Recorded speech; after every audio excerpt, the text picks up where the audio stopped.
Subscribe करें। लक्ष्मण की मृत्यु की खबर सुनकर लक्ष्मण की पत्नी उर्मिला क्यों हंस पड़ी।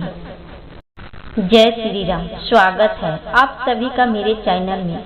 आज का विषय बहुत ही रोचक है जिसे हमें रामायण से लिया है, तो ध्यान से सुनते हुए वीडियो को पूरा देखें। जैसे कि आप सभी जानते हैं, रामायण में श्री राम को 14 वर्षों का वनवास हुआ था, तो उनकी पत्नी माता सीता ने भी वनवास जाने का स्वीकार कर लिया था।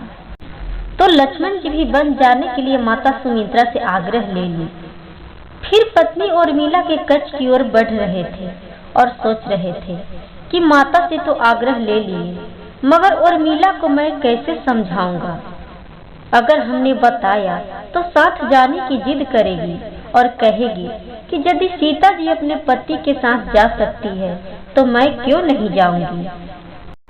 यही सोचते हुए लक्ष्मण जी अपनी पत्नी की कच्छ में पहुंची तो देखे कि उर्मिला आरती की थाली लेकर खड़ी थी और बोली, आप मेरी चिंता छोड़ दीजिए और मेरे प्रभु की सेवा में लग जाइए।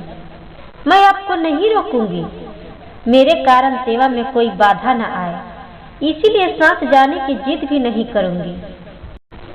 लक्ष्मण जी को कहने में संकोच हो रहा था, परंतु उनके कुछ कहने से पहले ही उर्मिला ने संकोच से बाहर निकाल दी। तो पत्नी का यही धर्म है कि पति संकोच में पड़े तो पत्नी उसे मन की बात जानकर उसे संकोच से बाहर निकाल दी। फिर उर्मिला ने एक दीपक जलाया और बोली कि हे मेरे नाथ, इसे बुझने न देना।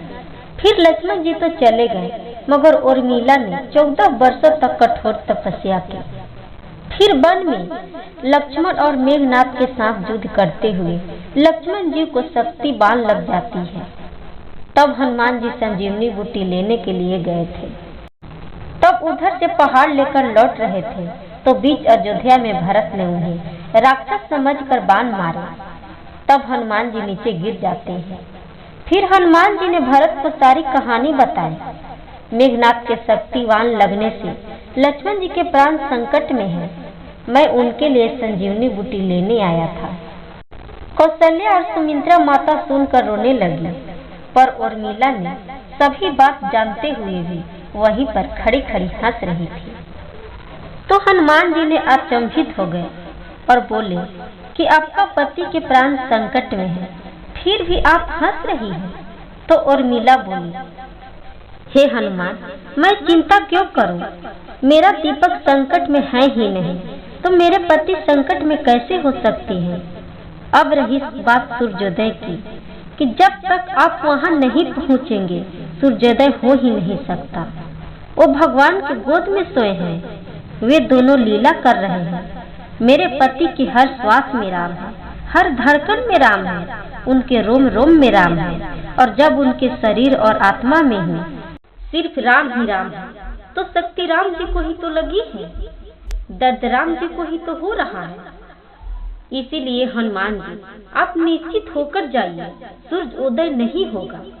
तो दोस्तों, वास्तव में रामराज इस सब त्याग, समर्पण और बलिदान से ही तो आया है।